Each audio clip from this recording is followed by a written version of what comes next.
कर चुका है प्रीवियस वीडियो में। अब हम लोग कुछ आ रहे हैं इसके और बेसिस पे एटॉमिक नंबर और मास नंबर। इसमें हम लोग ये भी देखेंगे कि कैसे हम इलेक्ट्रॉन, प्रोटॉन और न्यूट्रॉन की गिनती करते हैं। ठीक, तो सबसे पहले हम स्टार्ट करते हैं एटॉमिक नंबर और मास नंबर से। तो सबसे जो पहली चीज हम लोग बताना चाहेंगे वो ये बताना चाहेंगे कि हम लोग किसी भी एलिमेंट को इस तरह से लिखते हैं। इस तरह में इसको क्या है, तो x जो है यहाँ पे हमारा x क्या है, एलिमेंट का नाम है, z क्या है, एटॉमिक नंबर है, और a क्या है, एटॉमिक मास नंबर। ठीक, और कोई भी एलिमेंट आप ले लीजिए, जैसे कि हम लोगों ने पहले कुछ याद भी कर चुके होंगे आप लोग कि 6 कार्बन का एटॉमिक नंबर कितना होता है, 6 होता है। तो एटॉमिक नंबर कहाँ लिखना है, हमको नीचे लिखना है। और कार्बन का मास नंबर कितना होता है, 12 होता है। तो यानी यहाँ पे हमको 6 लिखना है और यहाँ पे कितना लिखना है, 12 लिखना है। इस तरह से अगर नाइट्रोजन का पूछा जाए तो नाइट्रोजन का एटॉमिक नंबर कितना होता है, 7 होता है। और एटॉमिक मास कितना होता है, 14। इस तरह से अगर आपको ऑक्सीजन का पूछा जाए तो ऑक्सीजन का एटॉमिक नंबर 8 और एटॉमिक मास 16 होता है। अब हम बात करते हैं कि इलेक्ट्रॉन प्रोटॉन हम कैसे काउंट करेंगे किसी भी एटम में। ठीक, तो मान लीजिए कि हमारा एलिमेंट है, या मान लीजिए कि एटम है, एक एटम लिए हैं हम, एटम है। अब यहाँ पे हम इलेक्ट्रॉन, प्रोटॉन और न्यूट्रॉन की संख्या को काउंट करें कि किसमें कितना हो। ठीक, तो सबसे पहला जो हम ले रहे हैं वो मान लीजिए कि हम ले रहे हैं कार्बन का ही ले रहे हैं। ठीक, कि कार्बन में कितने इलेक्ट्रॉन होंगे, कितने प्रोटॉन होंगे, कितने न्यूट्रॉन होंगे। तो आपके लिए सब इसको जो कुछ कॉमन चीजें हैं वो पहले मैं बता दूं इसको, तब आपको फाइंड करने में आसानी होगी। कॉमन चीजें ये है कि किसी भी एलिमेंट या एटम का हमको इलेक्ट्रॉन, प्रोटॉन या न्यूट्रॉन निकालना है। एटम का, एलिमेंट का तो इलेक्ट्रॉन, प्रोटॉन, न्यूट्रॉन होगा नहीं। एक्चुअली एलिमेंट के किसी एटम का इलेक्ट्रॉन, प्रोटॉन निकाला जाता है, क्योंकि एटम जो है किससे बने होते हैं, इलेक्ट्रॉन, प्रोटॉन और न्यूट्रॉन से। तो अब बात आती है सर इलेक्ट्रॉन कैसे निकालेंगे, कैसे प्रोटॉन निकालेंगे, कैसे न्यूट्रॉन निकालेंगे।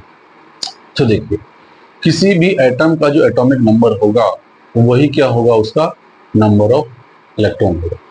और किसी भी एटम का जो एटॉमिक नंबर है वही नंबर ऑफ प्रोटॉन होगा। तो दो चीज तो क्लियर हो गया, जो एटॉमिक नंबर होगा किसी भी एटम का वही इलेक्ट्रॉन होगा और वही प्रोटॉन होगा। लेकिन न्यूट्रॉन के बारे में क्या कहना है, तो न्यूट्रॉन के बारे में हमारा कहना है कि न्यूट्रॉन क्या होगा, जैसे मान लीजिए कि किसी का भी एटॉमिक मास जितना है, यानी कि ए है, और ए में से आप पी यानी कि प्रोटॉन की संख्या को अगर माइनस कर देंगे तो जितना आएगा वही नंबर ऑफ न्यूट्रॉन हमारा हो जाएगा। तो अब हम तीनों चीज सीख गए हैं कि कैसे इलेक्ट्रॉन निकालें, कैसे प्रोटॉन निकालें, कैसे न्यूट्रॉन निकालें। फिर से एक बार मैं बता दूं आपको, इलेक्ट्रॉन और प्रोटॉन का संख्या वो होगा जो उसका एटॉमिक नंबर है। न्यूट्रॉन की संख्या कितनी होगी, तो न्यूट्रॉन की संख्या पूरे एटॉमिक मास में से प्रोटॉन की संख्या का माइनस करें तो वही क्या होगी, न्यूट्रॉन की संख्या होगी। अब हम निकाल के आपको दिखाते हैं। कार्बन, कार्बन का एटॉमिक मास कितना, एटॉमिक नंबर कितना होता है, 6 होता है। तो इसका इलेक्ट्रॉन कितना हो जाएगा, 6। प्रोटॉन कितना हो जाएगा, 6। ठीक, और इसका टोटल मास कितना होता है, 12। तो न्यूट्रॉन निकालना है तो 12 माइनस नंबर ऑफ प्रोटॉन यानी कि 6, तो कितना हो जाएगा, 6। अब हम बात करते हैं नाइट्रोजन का, तो नाइट्रोजन 7, 14। ठीक, तो 7 इसका एटॉमिक नंबर है, तो इलेक्ट्रॉन कितना हो जाएगा, 7। प्रोटॉन कितना हो जाएगा, 7। अब न्यूट्रॉन निकालना है, न्यूट्रॉन कितना हो जाएगा, 14, यानी कि पूरा मास माइनस 7 यानी कितना हो जाएगा, 7। तो ये आप बहुत आसानी से चाहे तो निकाल सकते हैं। अब हम बात करते हैं, एक और ले लेते हैं एग्जांपल, जैसे बोरोन। बोरोन का संख्या कितना होता है एटॉमिक नंबर, तो 5 होता है। और इसके एटॉमिक मास कितने होते हैं, 11 होते हैं। तो जितना इसका एटॉमिक नंबर है वही क्या हो जाएगा, नंबर ऑफ इलेक्ट्रॉन, और उतना ही हो जाएगा नंबर ऑफ प्रोटॉन। अब बात करते हैं न्यूट्रॉन का। न्यूट्रॉन का होता है atomic mass minus number of proton. Atomic mass कितना है, 11 है, प्रोटॉन की संख्या 5 है, तो इसमें न्यूट्रॉन कितना होगा, 6 होगा। तो आई थिंक ये बहुत क्लियर हो गया होगा आप लोग को कि कैसे हम किसी भी एटम में इलेक्ट्रॉन और प्रोटॉन और न्यूट्रॉन का नंबर निकालेंगे। हालांकि ये बेसिक चीजें हैं, पहले 10 क्लास से पहले भी पढ़ा दी जाती है, लेकिन फिर भी अगर कुछ लोग को दिक्कत हो तो आप आसानी से निकाल सकते हैं। अब हम बात करते हैं, दिक्कत वहां होती है जब आयनिक स्पीसीज आ जाता है। आयनिक स्पीसीज का मतलब आयन स्पीसीज उसको बोलते हैं अगर किसी भी एटम पे कोई भी चार्ज हो, प्लस हो या माइनस हो, तो उसको हम लोग क्या बोलते हैं, आयन बोलते हैं। तो अब हम क्या करेंगे, आयन पे निकालेंगे कि किसी भी आयन में कितना नंबर ऑफ इलेक्ट्रॉन होगा, प्रोटॉन होगा, न्यूट्रॉन होगा। तो सबसे पहले आपके लिए क्वेश्चन छोड़ के जाते हैं कि सोडियम का कितना इलेक्ट्रॉन, प्रोटॉन और न्यूट्रॉन होगा। तो सोडियम का एटॉमिक मास 11 है और एटॉमिक नंबर 11 है, एटॉमिक मास 23 है। तो इसमें इलेक्ट्रॉन कितने होंगे, 11। प्रोटॉन कितने होंगे, पी भी 11 होगा, और न्यूट्रॉन कितने होंगे, 23 माइनस 11 यानी कि 12। तो ये हमने सीख लिया है। अब इसमें हम लोग को दिक्कत नहीं होगा कि किसी भी न्यूट्रल स्पेसीज, ये सारे क्या है, न्यूट्रल स्पेसीज है, किसी भी कोई चार्ज नहीं है। लेकिन अगर चार्ज स्पेसीज आ जाए, आयन आ जाए, तो हम क्या करेंगे। जैसे हम सबसे पहला एग्जाम्पल ले रहे हैं, जैसे चार्ज स्पेसीज। अब हम इसमें क्या करेंगे, इलेक्ट्रॉन, प्रोटॉन और न्यूट्रॉन की संख्या निकालेंगे। ठीक, तो सबसे पहले हम ले रहे हैं Na+, उसके बाद ले रहे हैं Cl-। अब देखिए ये दोनों जो है Na+ और Cl- दोनों क्या है, चार्ज स्पीसीज है। एक पे प्लस चार्ज है, एक पे माइनस चार्ज। अब हम अगर बात करते हैं कि इसमें कितने नंबर ऑफ इलेक्ट्रॉन होंगे, कितने नंबर ऑफ प्रोटॉन होंगे, कितने नंबर ऑफ न्यूट्रॉन होंगे, तो उसको सेम इसी फॉर्मूले से हम निकाल सकते हैं कि जितना उसका एटॉमिक नंबर है, तो हमें पता है कि इसका एटॉमिक नंबर कितना है, 21 है, और इसके मास कितना होता है, 23 होता है। ठीक, तो इसके नंबर ऑफ, हमने पहले बताया था नंबर ऑफ इलेक्ट्रॉन और नंबर ऑफ प्रोटॉन क्या होंगे, इसके एटॉमिक नंबर के बराबर होंगे। ठीक, लेकिन चार्ज स्पीसीज में थोड़ा सा डिफरेंस क्यों होता है वो भी हम आपको बताएं। तो देखिए कोई भी चार्ज स्पीसीज जो होता है, जैसे मान लीजिए कि Na न्यूट्रल था, तो ये चार्ज कैसे बना। तो कोई भी स्पीसीज अगर चार्ज बनता है, चार्ज स्पीसीज बनता है, तो इलेक्ट्रॉन के ट्रांसफर से बनता है, या तो इलेक्ट्रॉन लिया हो या तो इलेक्ट्रॉन दिया हो। तो अब उठता कि सर कब प्लस चार्ज होगा, कब माइनस चार्ज होगा। तो प्लस चार्ज तब होगा जब इलेक्ट्रॉन को लूज करेगा, मतलब किसी को इलेक्ट्रॉन दिया है तो प्लस चार्ज उस पर आएगा, तो इलेक्ट्रॉन किसी से लिया है तो क्या आएगा, माइनस चार्ज। तो हमने सोडियम प्लस लिखा है, इसका साफ मतलब हो गया कि सोडियम ने क्या किया है, एक इलेक्ट्रॉन का दान दिया है किसी को। ठीक, तब ये क्या बन गया, दान देने के बाद ये सोडियम प्लस बन गया। पहले न्यूट्रल था, एक इलेक्ट्रॉन जैसे ही दान किया क्या बन गया, Na+। उसी तरह से अगर हम Cl लेते हैं तो Cl पहले न्यूट्रल था और इस पे एक इलेक्ट्रॉन और आके जुड़ गए तो क्या हो गया, Cl- हो गया।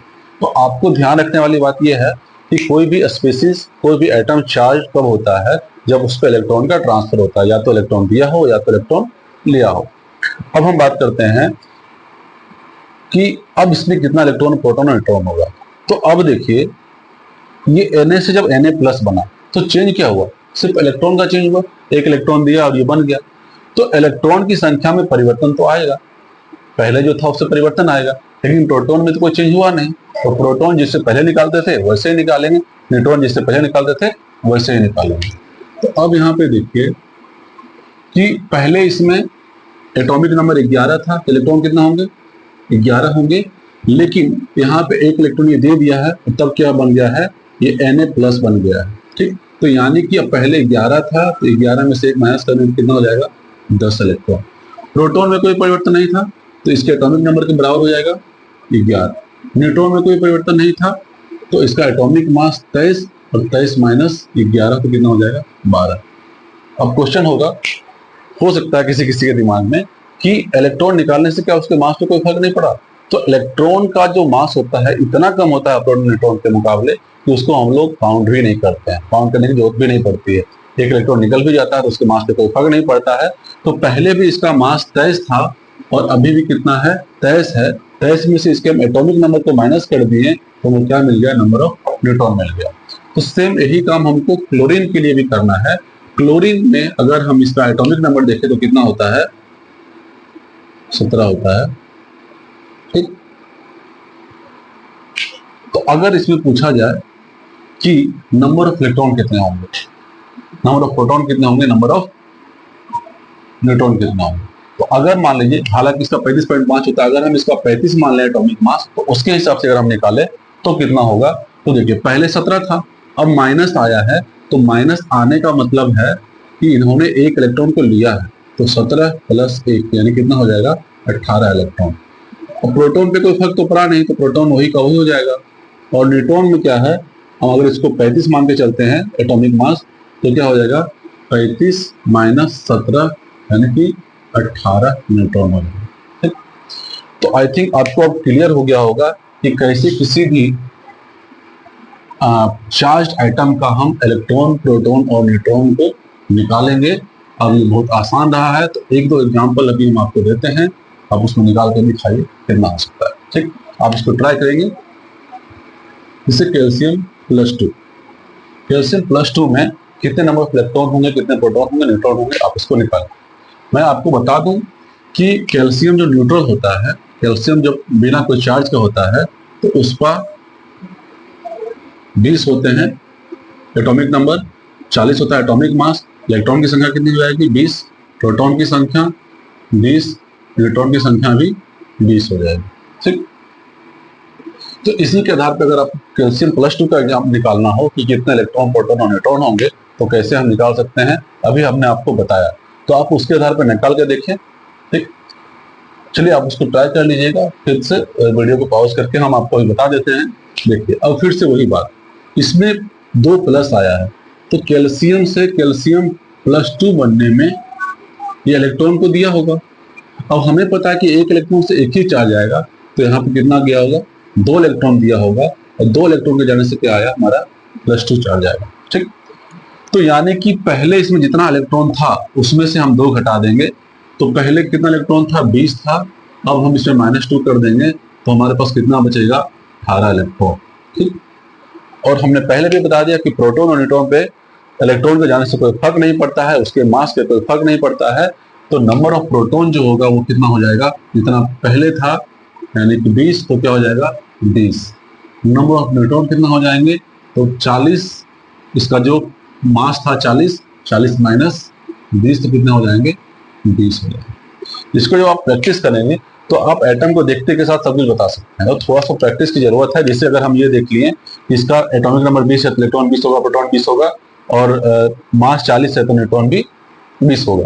लेकिन इसी में अगर +2 आ गया तो बस 2 इलेक्ट्रॉन को माइनस कर दिए, बाकी सब लोग सेम है। ठीक, तो आई थिंक ये क्लियर हो गया होगा। आप लोग इसको अच्छे से देख लीजिए और इसके बाद हम इसके आगे का कंसेप्ट बताते हैं।